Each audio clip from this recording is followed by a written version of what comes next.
Hey guys, welcome back to the channel. This is going to be a short video on a 2011 BMW X5 N55 engine computer. This was sent to me by Mr. Jackson in New York.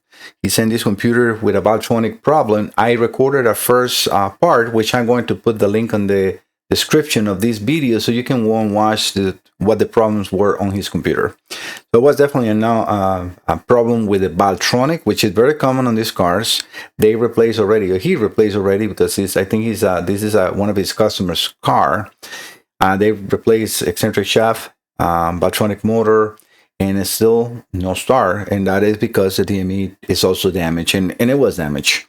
So I show all the parts that are involved into what you need to replace, and everything is very, very delicate because you have to put a lot of heat on this board in order to desolder the pre-driver for the valvetronic drivers, right? So, okay, right now I have, let me make sure the interest off, because sometimes it starts to by itself. I have the computer connected in the bench right now, and I have the valvetronic motor. Everything is ready to go. So I have not power on.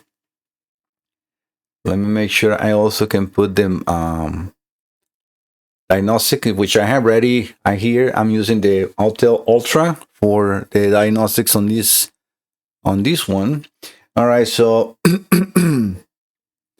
just to show you something too, let me just get the folders, because a lot of people don't go over to the other video sometimes, and I want to show you. Let me make sure I can show you these pictures, because a lot of information in there.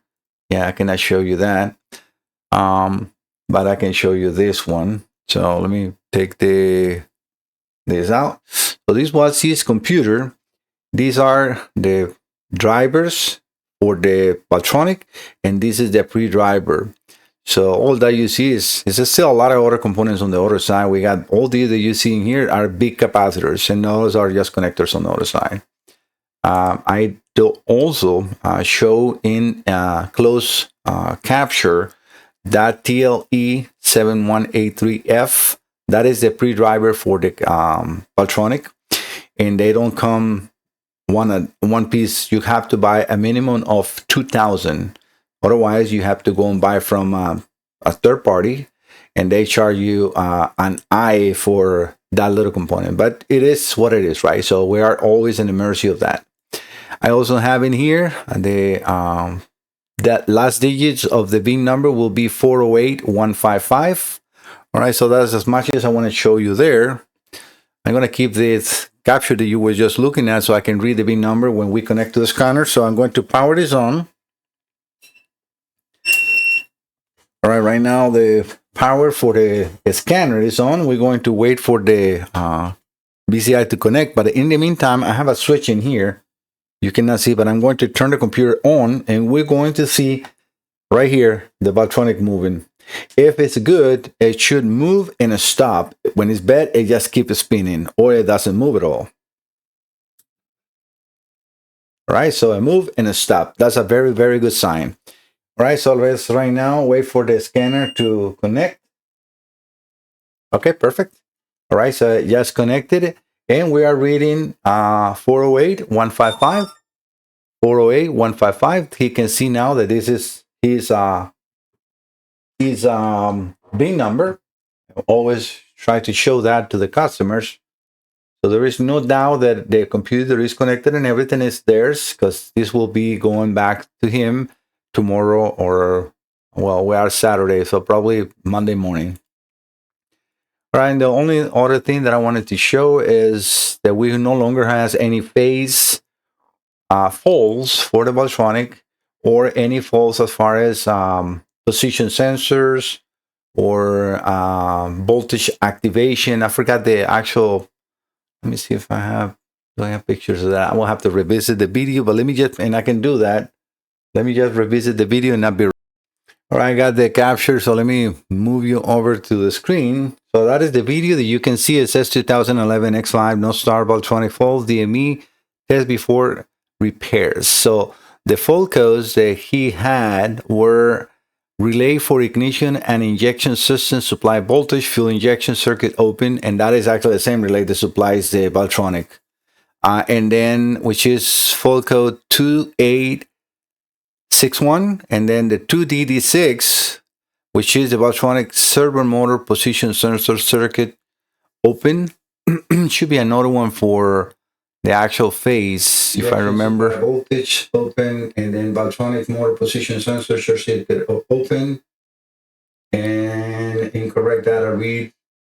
Well, that's because of the timeout of the reading. But what I want you to see is I'm going to plug the valvetronic now. Oh, that's because I have, in that moment, I had the motor unplugged. That's what that phase was not present. But let's just follow along. The computer is off. So I'm going to turn the scanner out of the... Okay, that is after. Okay, so this is perfect. So I plug in the valvetronic and then disconnected it again because it keeps spinning. Again, just watch that video, you will see it. But now the fault codes in there is the same 2A61, which is for the relay that we just mentioned. The 2DD6, which is for the position sensors, and then the 2DE3, which says valvetronic servo motor activation both phase circuit open. That is definitely a problem with the computer, and that's what we're here. So right now, let me read the faults with you. Okay, so we were in the same spot. We're still connected to the computer. So let's go. This is going to try to establish communication, which it since we don't have the entire vehicle, it's going to say that we have a faulty communication, but it's not the case. It's just that we don't have the entire car, right? So that's very, very normal.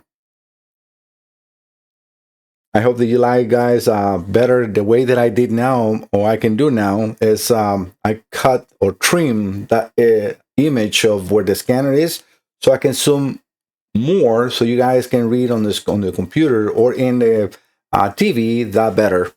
All right, so I'm going to follow the prompt to turn the ignition off. So I did that with a switch that I got. This is a specific setup for N55s and valvetronics.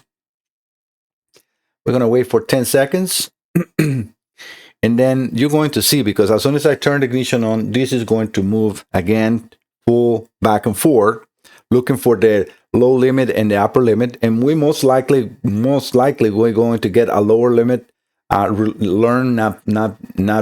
done, because we don't have the eccentric shaft here, but that is fine. That it should be good. All right, I'm going to power it on, and you can see and probably hear that too. All right, we're gonna click OK. So that is the normal procedure the DME has to work, and that is actually good.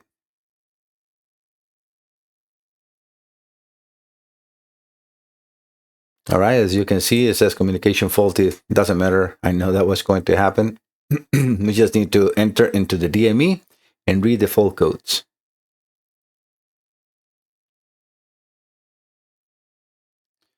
So we can make sure that we no longer have the phase or relay or sensor positions faults.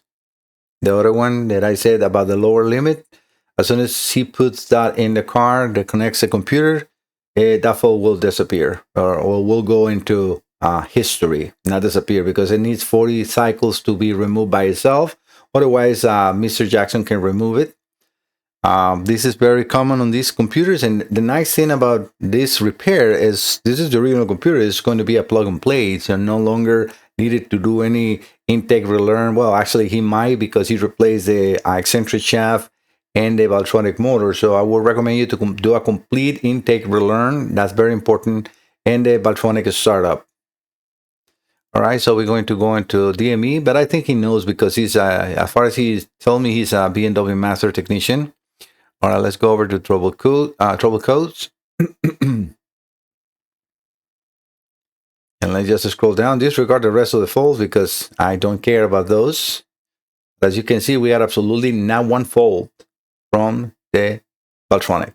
Nothing. No relay, no nothing. I'm going to erase fault codes just for the sake of the video, right?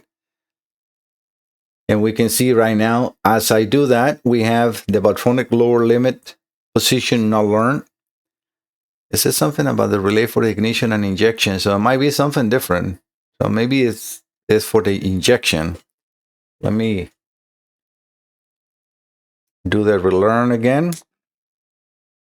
I just switch the ignition one more time. Let's erase the full codes. Yeah, no, the adjustment range is staying in there, and that relay or for the ignition and injection system, you're gonna have to check Mr. Jackson. Jackson, right? Let me just make sure I'm saying his name correctly. Yep. Ooh.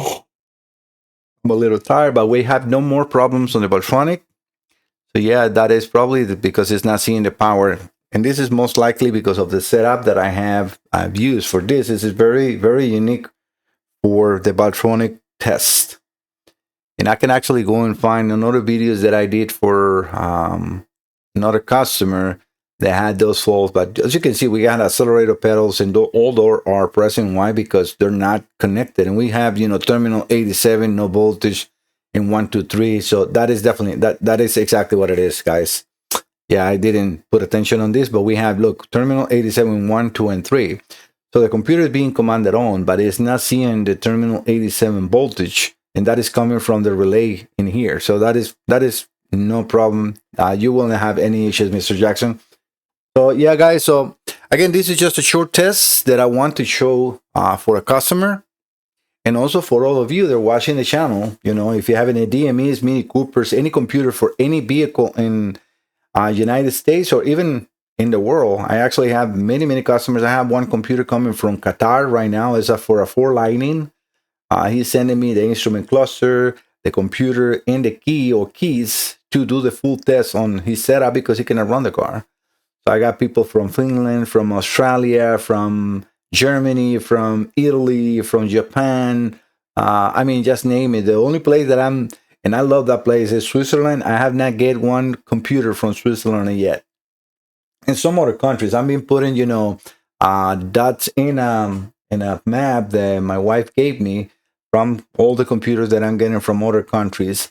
South America is going to be a little hard to get because they have a lot of guys that work in computers in there, mostly for their own market. Is a completely different market of computers, which I can repair, not a problem. But they have local companies that do that service in there, not in our area of North America or in the rest of the world. There is a lot of companies, but not what they do or what I do, because nobody else does the videos and shown doing the repairs, which I do and a lot of sometimes some viewers says like, oh, you're not showing the repairs. Go and watch my channel, look for other videos on the same car, and you will see what I show all the repairs. I don't show completely everything because I don't want to teach people to do what I do, especially big companies that can kill my small business in a second. But I hope you understand that. And if you have not subscribed, please subscribe. That really helps my business and my small business and my channel to grow. Like that, YouTube can recommend my videos to more viewers. All right. Thank you so much. Bye-bye.